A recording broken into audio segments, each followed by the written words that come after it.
Olá, sou Leonardo Bittencourt, sou zootecnista, gerente de pastagem da Cooper Citrus.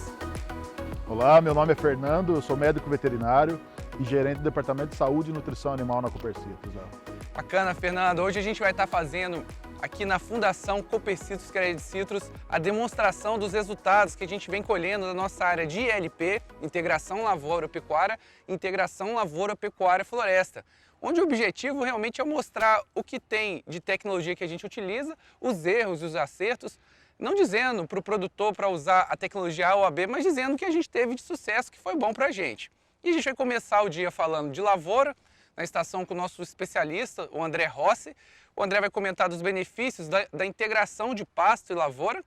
Em diante, a gente segue com o André Matheus para falar da parte de floresta. A gente tem aqui na estação teca, mogno e eucalipto, então ele vai comentar dos benefícios e também do que a gente tem de dificuldade, do que a gente errou aqui. E também, Fernando, tem a parte de pecuária que eu acho interessantíssima, né? Exatamente, Léo, é a interação pasto-animal, área, produtividade. A gente está buscando isso desde o solo, né, Léo? A parte lá embaixo do solo, onde dá toda a estrutura para os nossos capins, para a nossa estrutura de produção de alimento, até o animal, onde a gente vai trazer toda a parte de nutrição e desenhar dentro desse modelo qual que é a melhor estrutura que se adapta ao manejo adotado, né, Léo? A estrutura, se é LP, LPF. O nosso objetivo hoje é mostrar isso para vocês. Isso é bacana falar, Fernando, porque aqui é uma fazenda, é uma fazendinha de 5,5 hectares e o nosso objetivo é trazer o que aconteceria numa fazenda grande. Exato. Então hoje o cenário é muito comum, a agricultura ela vem entrando na área de pastagem e muitas vezes o agricultor ele também pode fazer uma segunda ou terceira safra de boi. Exatamente. Ele integra. Então o objetivo aqui, nos 5,5 hectares é ter uma área exclusiva de pastagem para que os animais fiquem no período da chuva nessa área com pasto intensificado. E no período da seca, onde a pastagem naturalmente ela tem uma sazonalidade e diminui a produção, essas áreas de lavoura voltam para o sistema como pastagem. Léo, eu acho que um ponto interessante abordar aqui para vocês é essa produtividade por área, né, Léo? A gente deixar de falar em conceitos de muito e pouco e realmente mensurar quilos por hectare, fazer a paridade da pecuária, dos modelos envolvidos na pecuária com a agrícola, mostrando produtividade por área, produzir arrobas por hectare, toneladas de matéria seca de alimento por hectare. Acho que isso é um ponto interessante, né, Léo? O objetivo é trazer números, Exato. trazer resultados cooperados. Então, esse ano, o que a gente mostra? Já houve uma lavoura de soja aqui, vai ser demonstrado os resultados. A gente vai estar demonstrando uma lavoura de milho que está numa pré-colheita ainda, vai iniciar a colheita, nós vamos passar um resultado parcial. E o gado que entrou mais recente, agora a gente já começa a dizer o que vai acontecer com ele, né, Fernando? Exato. E nos próximos momentos a gente vai estar transmitindo esses resultados. Aproveitando esse gap do Léo, aqui na estação a gente trouxe um modelo de recria, para levar os animais até a terminação. Então, em cima disso, depois durante o dia a gente vai estar vendo qual modelo a gente vai adotar, onde nós estamos hoje, qual o objetivo de chegar com esses animais e desenhar dentro desse espaço de tempo o que a gente precisa determinar de alimentação, de manejo de pastagem, né, Léo? Perfeito. Bom, espero que todos tenham uma boa experiência. Gostaria de informar a todos, durante a feira nós estamos lançando o programa Mais Pasto, é um programa de benefícios da Cooper Citrus para o pecuarista, para produzir boi a pasto, para produzir boi com tecnologia, com sua sustentabilidade, com lucratividade.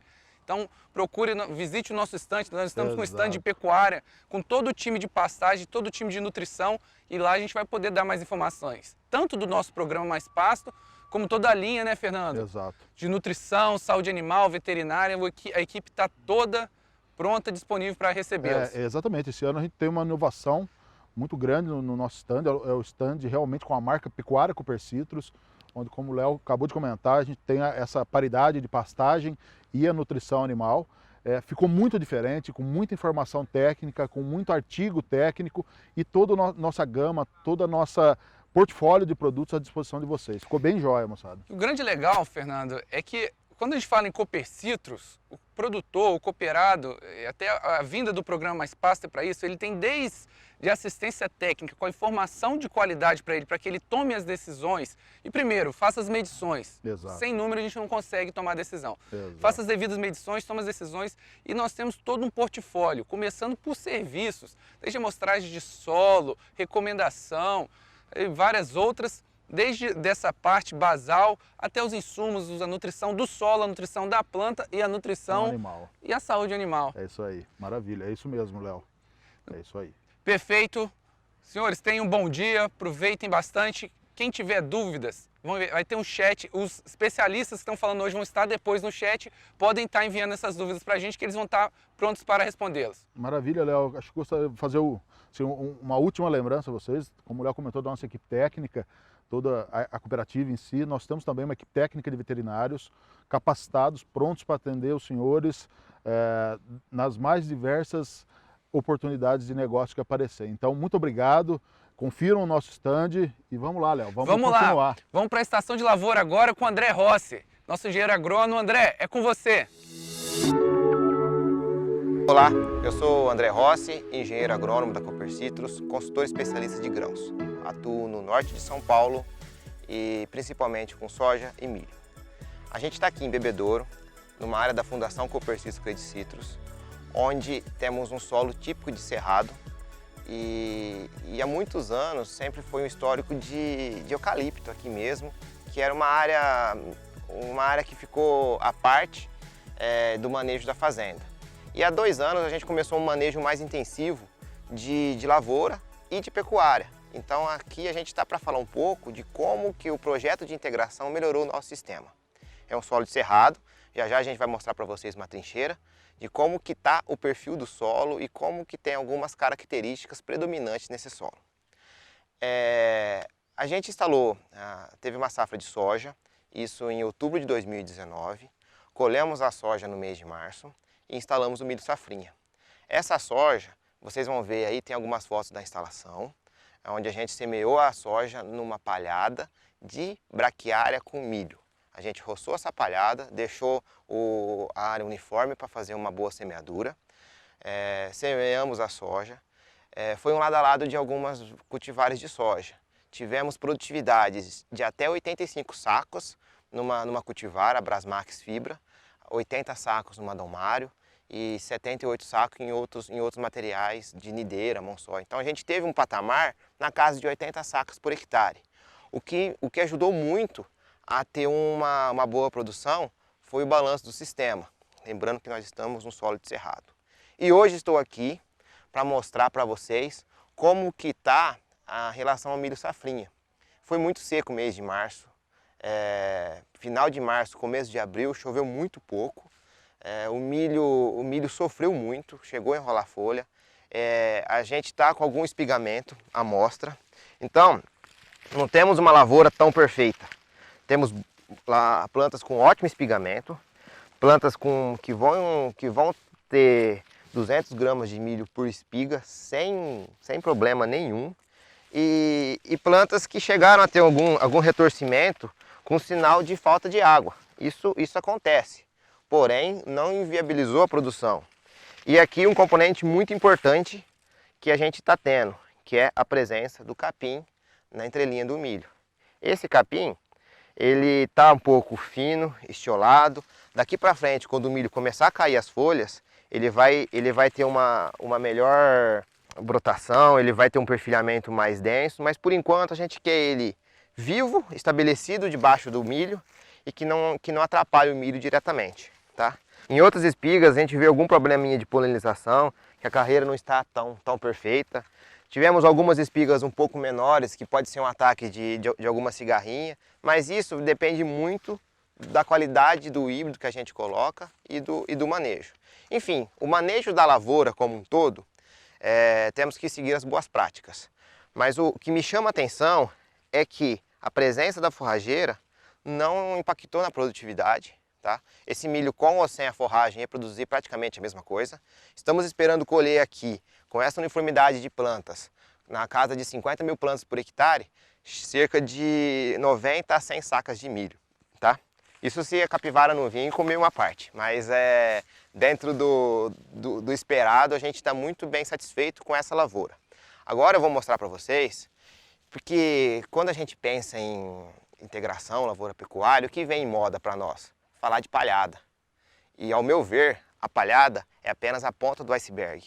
Agora eu quero mostrar para vocês onde está o segredo e venha cá, vamos mostrar como que está o solo, nosso solo por baixo.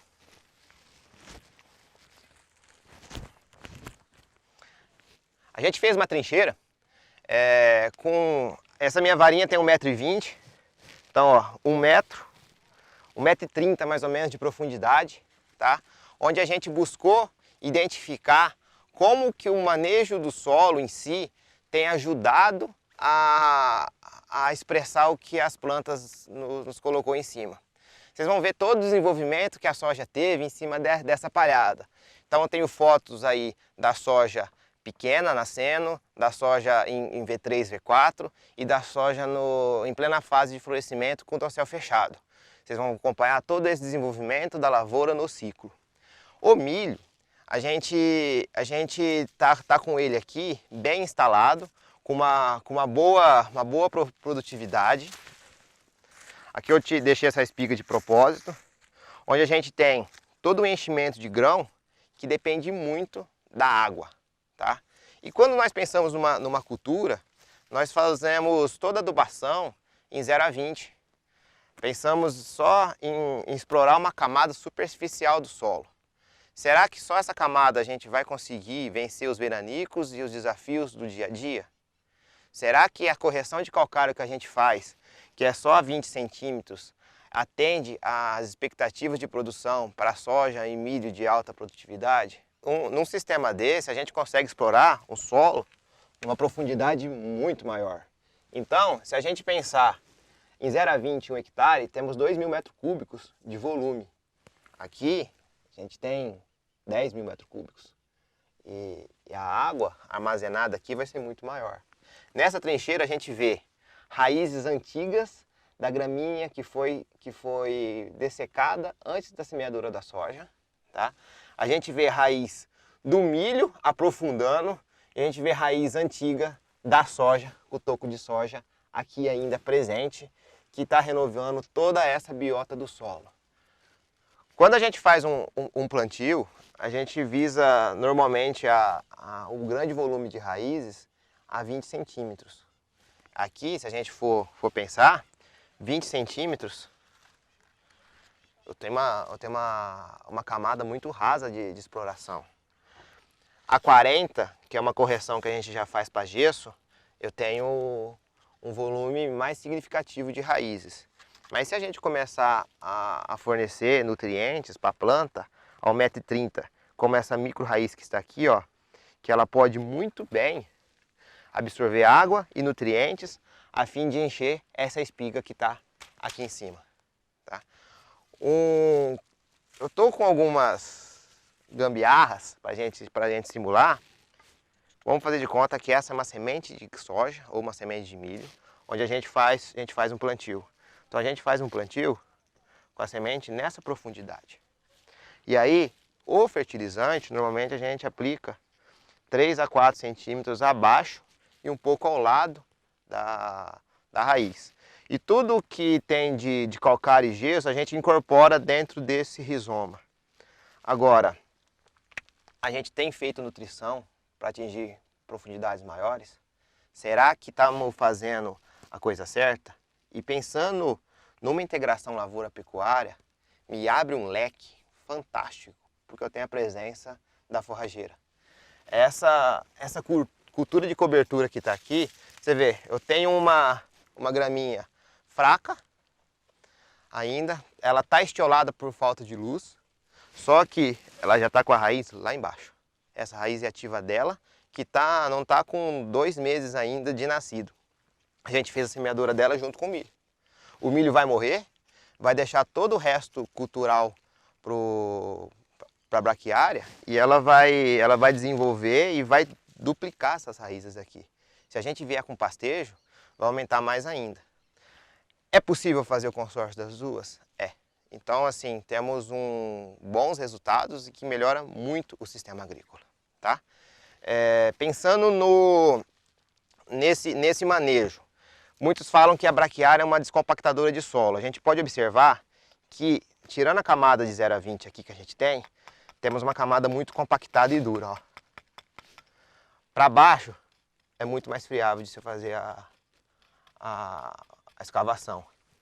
nessa camada que está mais compactada, o solo vai adensar naturalmente. E quando temos as operações agrícolas, trator vai compactar nessa operação. As raízes conseguem vencer e sair lá embaixo e vão criar microtúbulos para a água descer, para outras raízes descerem e para ter esse fluxo de nutrientes. E um detalhe, você produtor de gado, você que tem uma pastagem aí parada, eu faria um ciclo com cultura. Por quê? Uma soja como essa daqui, tivemos R$3.000 de custo mais ou menos. E com 80 sacas, a 80 que a gente negociou, são R$3.600 de lucro. Hoje a soja passou de R$90 e teríamos um lucro muito mais abrangente numa situação dessa. O milho, na casa de R$40 o saco, também pago o meu investimento e eu ainda sobro 3 meses para fazer um pastejo nessa lavoura. Essa integração total eu tenho 90% do meu ano ocupado com cobertura vegetal.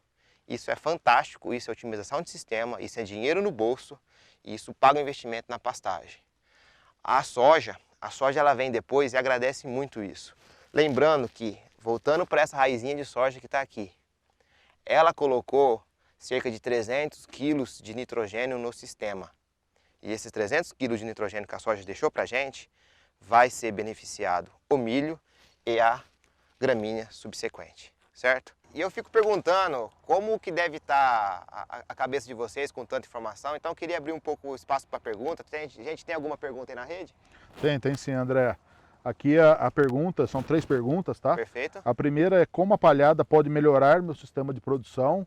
E aí, André, um desafio aqui, vendo se essa palhada tem ou não consumo de nutrientes, essa competição em nutrientes de solo, principalmente pensando no nitrogênio.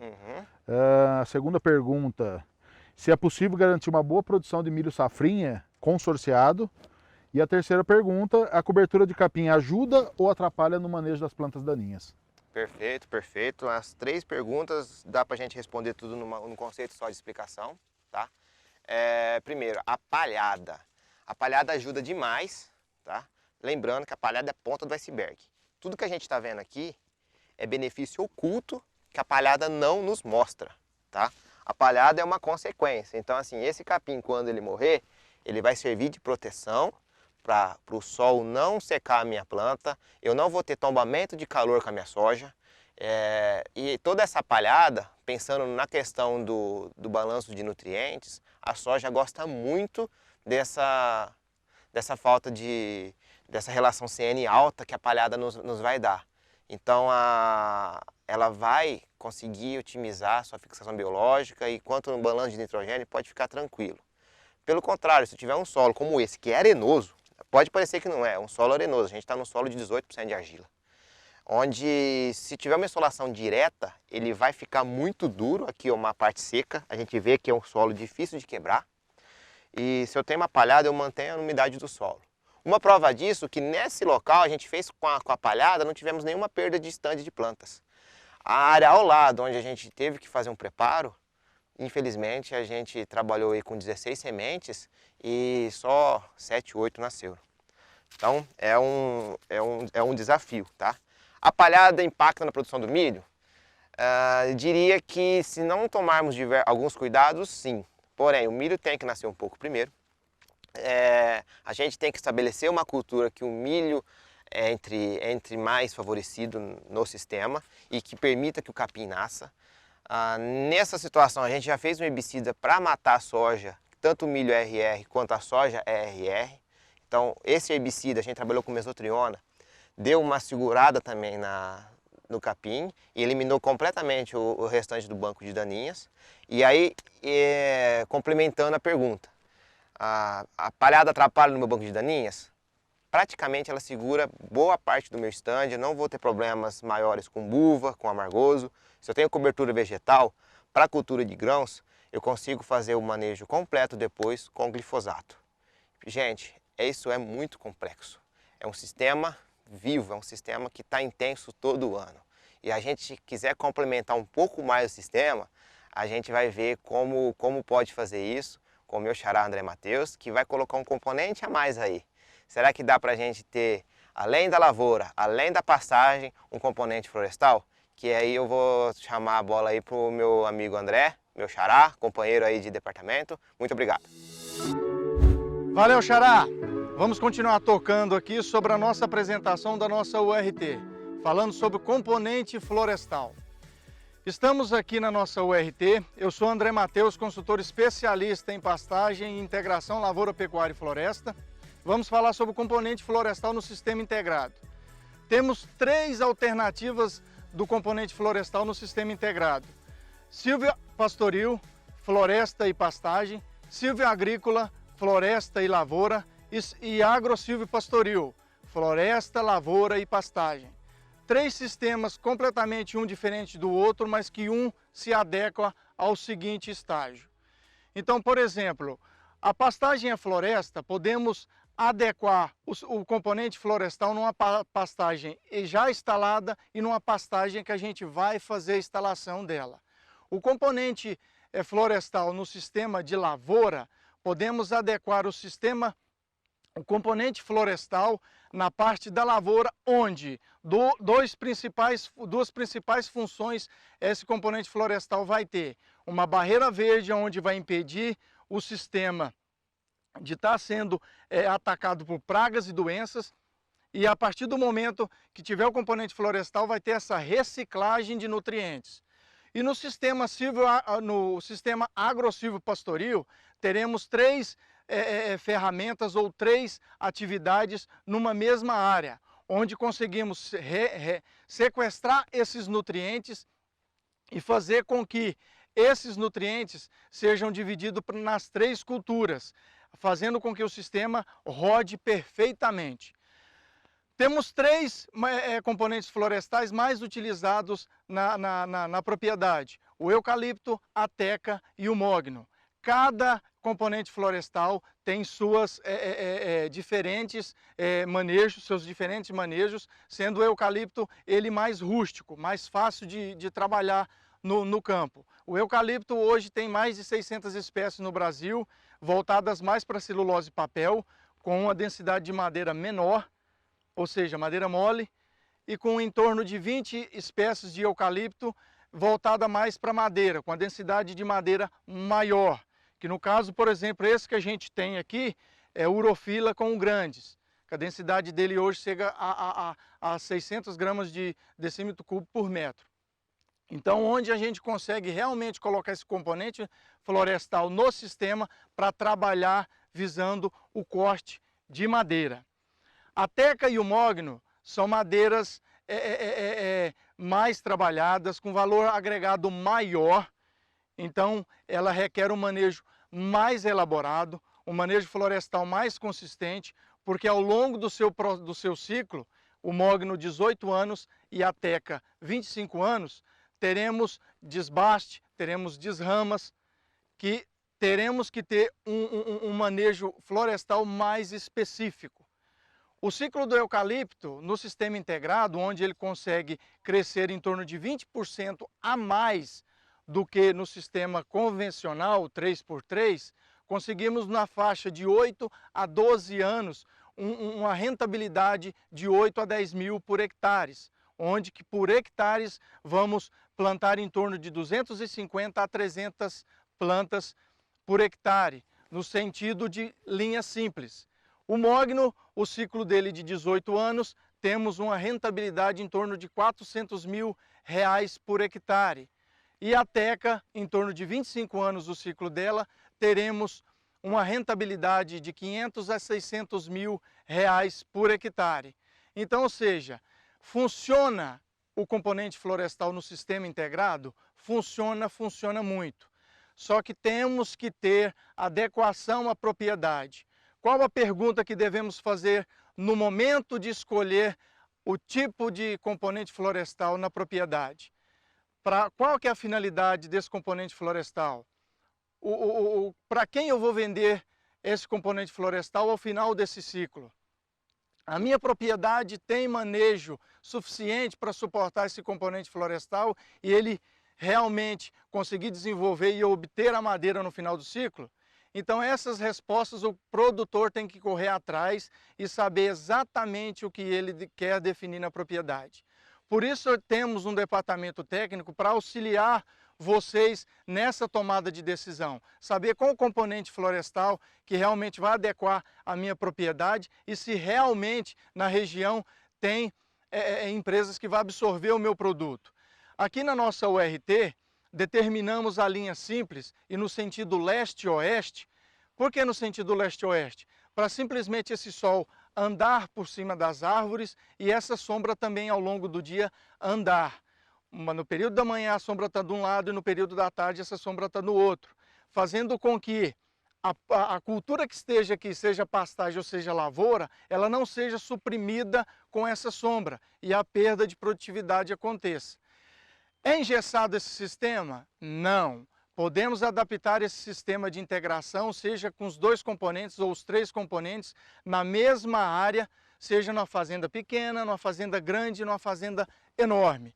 Então, ou seja, é simplesmente planejamento. Devemos realizar o plantio leste-oeste? É engessado isso? Não, podemos adaptar esse sistema no sentido onde na área não consiga absorver o leste-oeste. Podemos plantar ao contrário, fazendo o planejamento, acompanhando o desnível do terreno, observando a questão do espaçamento entre renques, que no caso esse da nossa estação aqui, que a gente optou em trabalhar com linha simples, 2 metros entre plantas e renques de 20 metros, observando a questão da plantadeira e da colheitadeira para ela ir e voltar sem atrapalhar os renques e visando o seguinte, 2 anos de atividade de lavoura para depois entrar o componente da pecuária. Podemos observar o seguinte, o produtor que queira trabalhar com o sistema agro-silvopastoril, de modo que ao final do mesmo ciclo no ano venha colocar o animal, visando que o componente florestal ainda esteja pequeno e o animal venha a estragar e danificá-lo, podemos realmente usar uma ferramenta onde conseguimos realmente cercar esse componente florestal, trabalhar de forma que esse componente florestal venha a desenvolver e trabalhar na área da lavoura ou da pecuária, colocando os 3 sistemas juntos. Esse mecanismo a gente vai trabalhar com ele de forma simples e objetiva, que é a cerca elétrica. E de modo que essa produtividade não venha atrapalhar o andamento do sistema, onde a árvore, a pastagem e a lavoura venha andar de forma integrada uma com a outra, reciclando os residuais e trabalhando de forma bem objetiva, que é a produtividade. O sistema integrado funciona e tem seus benefícios. O componente florestal, além dele beneficiar com o suporte na propriedade como uma renda a mais na propriedade, vai dar o conforto animal, como a sombra. E vai ser uma parede viva e uma parede onde o sistema vai cercar a lavoura e a pastagem de pragas, doenças, insetos, o vento, que é a primeira coisa que seca a pastagem nesse período que a gente está, que é o período seco, e a pastagem e a lavoura vai se beneficiar totalmente disso, aonde conseguimos realmente fazer no mesmo ambiente, colocar 3 atividades, fazer 3, 4 colheitas, primeira da lavoura, segunda da safrinha, terceira do boi e a quarta do eucalipto, ou do mogno e da teca, fazendo com que a produtividade da propriedade aumente. Por mais que a gente faça a produção da propriedade aumentar, se o produtor ficar à mercê de uma atividade econômica só na propriedade, essa atividade econômica ao longo dos anos aí pode ter altos e baixos. Se ele ficar refém dessa atividade econômica, ele pode ter perdas imensuráveis na propriedade. Ele tendo outras atividades econômicas na propriedade, ele pode perder numa e ganhar na outra. E assim ser mais produtivo e mais eficiente na propriedade. O primeiro e o segundo ano do eucalipto, por exemplo, ou do componente florestal, podemos utilizar a ferramenta da cerca elétrica para proteger o eucalipto do primeiro e segundo ano e no terceiro ano já soltar os animais. porque aí a gente já fez o manejo florestal, a desrama no eucalipto, e a partir do segundo ano, indo por terceiro ano, o animal já está andando abaixo do eucalipto aqui e já conseguimos realmente tirar a cerca elétrica e o animal andar tranquilamente sem danificar o sistema. E essa cerca elétrica nós temos o especialista Luiz Gustavo Rossi, que vai dar mais detalhes dessa ferramenta que realmente funciona, se adequa a qualquer tipo de relevo, se adequa a qualquer tipo de sistema e vai dar mais produtividade e mais segurança ao cooperado. Mas antes de ir lá para o Luiz, tem algumas perguntas aqui que a gente vai responder e esclarecer as dúvidas do cooperado. Opa, André, vou chegando aqui com algumas dúvidas. A primeira, e é muito recorrente no campo, já ouvi muito essa pergunta, essa dúvida. O eucalipto, assim como qualquer outro componente, como a teca, como a mogno, ele compete por água? A gente fala muito que onde bota eucalipto seca. Isso é verdade? Pessoal, isso é mito. Realmente o que acontece? Não é o eucalipto que seca o solo, é a quantidade de árvores por metro quadrado. 1 hectare de eucalipto com 1 hectare de laranja, de citros, vai consumir a mesma quantidade de árvore. Um exemplo, aquela quantidade de árvores que a gente tem no quintal, pé de manga, um pé de abacate, verifica lá naquele ambiente lá se o chão lá não está ressecado e não está duro. Então é a quantidade de árvores por metro quadrado que vai extrair a quantidade de água, fazendo com que o solo naquela região seja mais seco e mais duro. Não é o eucalipto a planta, correto? Perfeito, André. Tem mais uma dúvida aqui para a gente encerrar, uma última dúvida. Essa também é bastante recorrente. Eu vi que você comentou já, mas só reiterando. Essa lavoura de primeiro ano, essa floresta de primeiro ano, possivelmente vai ser uma lavoura. Você comentou que pode ser o gado também. E o espaçamento para eu entrar com uma lavoura no meio, se for lavoura, e caso não, caso eu queira colocar só lavoura, pastagem. Tem diferença o espaçamento quando tem lavoura, quando tem floresta ou quando é só floresta, pastagem? Você pode comentar um pouco disso, a distância entre elas? Até porque tem a parte operacional para plantar e colher o que for feito no meio, quer seja soja, quer seja milho, né? E também tem o sombreamento. Pastagem a gente sabe que responde linearmente à luminosidade. E qual que é o espaçamento que tem que ser trabalhado nessa situação, nas duas situações, André? Certo, boa pergunta. Como eu tinha reiterado antes, esse sistema não é engessado, isso se adequa a qualquer tipo de ambiente, qualquer tipo de propriedade, desde que se faça o laudo na propriedade, verifica o que a propriedade quer, se é os 3 sistemas juntos, se é só componente florestal e lavoura, se é componente florestal e pastagem.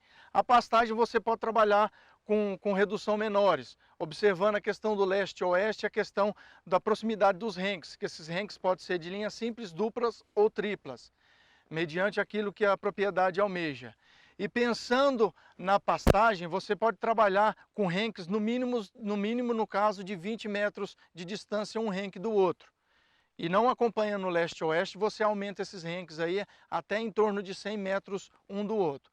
Pensando na lavoura, a gente tem que avaliar os equipamentos que a gente tem para trabalhar na lavoura, a largura da plataforma da plantadeira, a largura da plataforma da colheitadeira, para realmente a gente dimensionar quantas idas e voltas a gente quer que esse implemento vá entre um renque e outro. 2, 3, 4, a gente vai determinar a largura dos renques, para realmente essa otimização nas operações seja favorável para a lavoura e não danifique o componente florestal. Perfeito, André. Até uma coisa interessante do que você acabou de comentar, que a gente teve aqui na estação, quando se implantou esse eucalipto, que é um eucalipto que foi plantado em abril, né? O eucalipto que está completando 4 meses, a gente teve problema de plantas invasoras de folha larga. E a gente, para combater elas, a gente usou um herbicida à base de 2,4-D e queimou, esse eucalipto sofreu uma fito. Essa situação, André, se fosse mais largo ou mais curto, afetaria? Tem alguma coisa que o produtor pode fazer para não ter esse problema, tá? E o que foi feito para esse eucalipto realmente retornar mais rapidamente dessa fitotoxidez? Algumas medidas a gente pode tomar no momento que a gente coloca 3 culturas no mesmo ambiente. Dependendo da situação, um herbicida, por exemplo, ele pode ser inativo para alguma cultura, mas pode afetar outra. Então, esses mecanismos a gente tem que colocar, por exemplo, no nosso pulverizador. Adaptar esse pulverizador com uma barra protegida, por exemplo, para realmente utilizar nesses sistemas quando esse produto não for seletivo para uma planta e para outra não. Ou procurar no mercado alguns produtos que a gente consegue jogar na pastagem para eliminar as invasoras e realmente não acontecer nada com o componente florestal. Que hoje no mercado, por exemplo, temos pré-emergentes que não danifica o componente florestal, mas alguns inseticidas à base de picloram e aminopiralide vai realmente danificar o componente florestal, onde que pelo menos em torno de 2 metros de largura, pensando só em pastagem, a gente tem que tomar cuidado nessa aplicação. Pensando em lavoura, temos o Trooper, que realmente vai danificar o componente florestal, mas não vai atrapalhar, por exemplo, a lavoura. Então podemos também trabalhar com esse herbicida lá, mas tomar cuidado que pelo menos em torno de 1 metro a 2 metros de largura, obter uma conceição para a gente realmente fazer a aplicação desse produto no componente florestal. Quando acontece alguma queima no componente florestal, alguma adversidade que esse componente florestal venha sofrer uma fito, a gente devemos observar a aplicação de algum adubo foliar para realmente, algum aminoácido, para realmente fazer essa planta sair dessa toxidez e realmente começar a vegetar novamente, para essa planta realmente ter um fuste bacana para realmente a gente lá na frente lá não ter problema com ela e ter a coleta de madeira. Tá ok, pessoal? Beleza, André, muito obrigado, esclareceu demais. Essas novas tecnologias, né, de nutrição foliar, você comentou dos aminoácidos, a gente tem outros produtos com efeito bioestimulante e a gente integrou aqui tanto o bioestimulante como a nutrição foliar com outros elementos. Estamos aqui para realmente abraçar o cooperado e levar essas tecnologias lá e mais produtividade para dentro da propriedade de vocês. Conte com o departamento técnico, conte com a Copercitos, estamos aí para o que der e vier. Vamos lá com o Luiz agora, na parte de cerca que você comentou, André? Bora! Fechou, vamos lá, é com você! Obrigado, André Matheus, obrigado, Léo. Eu vou dar continuidade aqui falando um pouco de cerca elétrica, tá?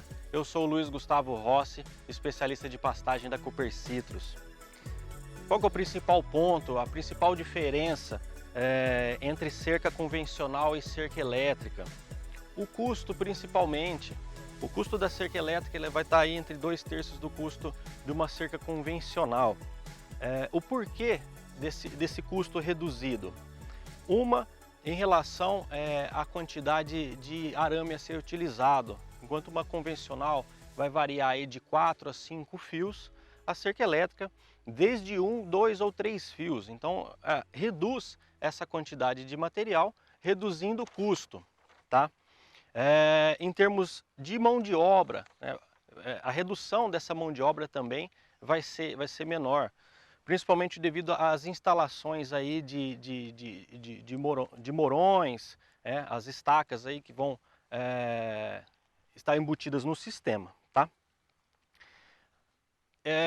Em relação à implantação, como devemos realizar essa implantação? 3 informações são relevantes. O tipo de animal a ser colocado na área, tá? Vai envolver bezerro, parte de cria, recria, animal mais pesado, essa informação é extremamente importante. O tamanho da área também deve ser levado em consideração, tá? E também quanto à quantidade de piquetes a serem montados na área. A partir dessas 3 informações, a gente tem uma base de como vai ser toda essa estrutura da instalação da cerca elétrica.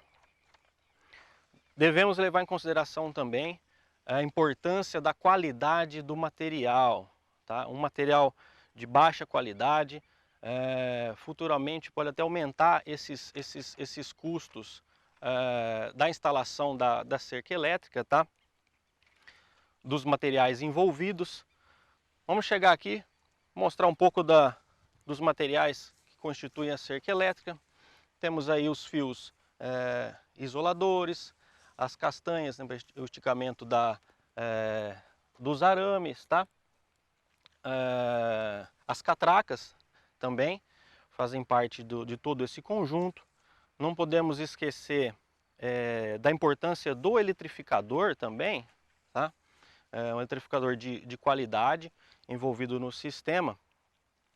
Temos a opção dos eletrificadores por painéis solares, no caso de situações de piquetes, das áreas aí de pastejo que são distantes de sede, por exemplo, tá? Então isso é importante. E verificar a voltagem a ser utilizada para a instalação dessa cerca elétrica. Não podemos esquecer da questão do aterramento, isso é importante para a eficiência do funcionamento da cerca. Se não tiver um aterramento adequado, pode ser que o nível de tensão ele vá ser reduzido, tá? É realmente importante que a gente realize a limpeza desses fios na parte inferior, tá? Esse capim ele pode assim roubar o choque da cerca elétrica, podendo reduzir essa eficiência aí do choque, tá? Temos aqui ao fundo uma demonstração da cerca móvel, realmente importante para o manejo dos animais em sistemas rotacionados, tá? Temos a viabilidade da cerca móvel, ela é bem-vinda, principalmente para o manejo dos animais, a facilidade também com o próprio manejo da cerca elétrica, como por exemplo, podemos ver a instalação de vergalhões, um material aí barato, resistente, que pode estar trabalhando nesse manejo. A eficiência é o dimensionamento de piquetes, está aí bem dispostos, bem distribuídos, para que tenhamos respostas no desempenho animal. Uma facilidade também da cerca elétrica é na movimentação do gado, tá? Podemos abrir um colchete e de piquete a outro piquete, os animais eles vão naturalmente para outro piquete, não atrapalhando no bem-estar desses animais. Então, ressalto que a importância da utilização de uma cerca elétrica, até a cerca móvel no sistema, para a condução do manejo desses animais a campo, tá? Parece que temos uma perguntinha aqui, né, Fernando? Bom, é isso aí, Luiz. A gente recebeu aqui no celular uma pergunta, Luiz, a questão dos isoladores, qual a importância, e você comentar um pouquinho sobre eles. E outro ponto era a questão no manejo de integração lavoura-pecuária, a questão das cercas elétricas para a movimentação de máquinas. Uhum. Essa é uma dúvida constante que a gente recebeu por aqui. Sim. O pessoal nos procura muito a respeito disso. Primeiro, em relação aos isoladores, extremamente importante. Como eu havia comentado, a utilização de isoladores de qualidade para não ocorrer perda de tensão ao longo do sistema, tá? Tem alguns tipos de isoladores, temos os isoladores tipo W, temos tipo gancho curto, gancho longo, temos os isoladores que vão junto aos vergalhões da cerca móvel também, tá? Então isso é extremamente importante, estarmos atentos ao tipo de isolador a ser utilizado, tá? E agora, Fernando, em relação à entrada de máquinas em sistemas aí de integração, que temos o componente lavoura, a utilização de cerca móvel, pela facilidade, né, de retirada de um local, transferir para outro local, tem essa vantagem dessa utilização da cerca móvel nesse sistema, tá? Não, perfeito. Acho que as perguntas eram essas, Luiz. Acho que aproveitar aqui e fazer uma pergunta, até não está nos nossos celulares, essa questão de limpeza embaixo da cerca, você já comentou alguma coisa a respeito? Quanto isso pode influenciar ou não na qualidade do choque ou na intensidade desse choque? Sim, pode influenciar e pode influenciar muito. É extremamente importante realizar essa limpeza, né, desses fios que tocam, o capim toca o fio de choque, né, podendo reduzir essa tensão e perder a eficiência do sistema. Perfeito, Luiz, muito obrigado pelas respostas das perguntas. E a gente encerra aqui essa primeira sessão. essas primeiras dinâmicas e convidamos a todos a participar na próxima, que a programação toda está aqui para vocês verem. A gente vai trabalhar a nutrição de solo, nutrição de planta e a nutrição animal. Convido a todos, muito obrigado pela participação, até a nosso próximo encontro. Um abraço.